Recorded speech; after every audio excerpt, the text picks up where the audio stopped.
नमस्ते sir, मी चंचल वासुदेव बोरसे, जिल्हा परिषद model school कजवाडे, तालुका मालेगाव, जिल्हा नाशिक, इयत्ता 7वीची विद्यार्थिनी.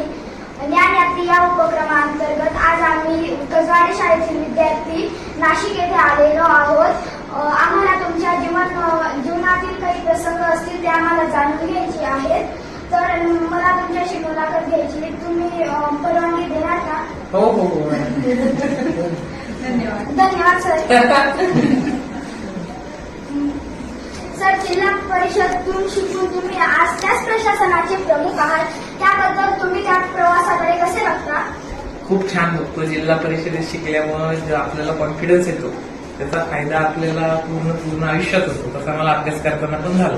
म्हणून माझी सर्व विद्यार्थ्यांना विनंती आहे, खूप अभ्यास करा आणि इंग्लिश मिडियमची मुलं आपल्या पुढे आहेत असा काही गैरसमज तुम्ही करून घेऊ नका. धन्यवाद सर.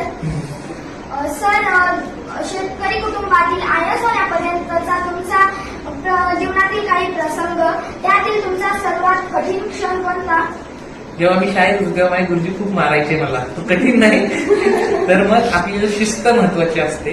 कठीण प्रसंग येत राहतात. कधी कधी परीक्षा आपण पास नाही होत, नापास होत जातो, पण आपण जिद्द सोडायची नसते. चुकीच्या मार्गांना लागायचं नसतं. जसं की व्यसन असू दे किंवा काय बाकीच्या गोष्टी, मुलांना विशेषतः व्यसन कोण करत नाही याच्या अपेक्षा धरतो याच्यात. आणि मग आपली जिद्द आहे ती लावून धरायचं. आपल्याला ध्येय आहे ना त्याच्या मागे जायचं, बरोबर यश मिळतं. धन्यवाद सर.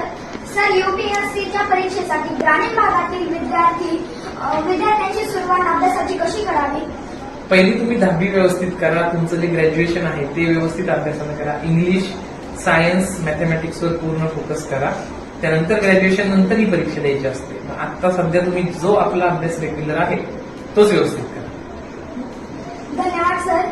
सर, आजच्या स्पर्धेच्या युगात विद्यार्थी पुस्तकी किडा न होता इतर कोणती कौशल्य त्यांनी स्वरात करावी?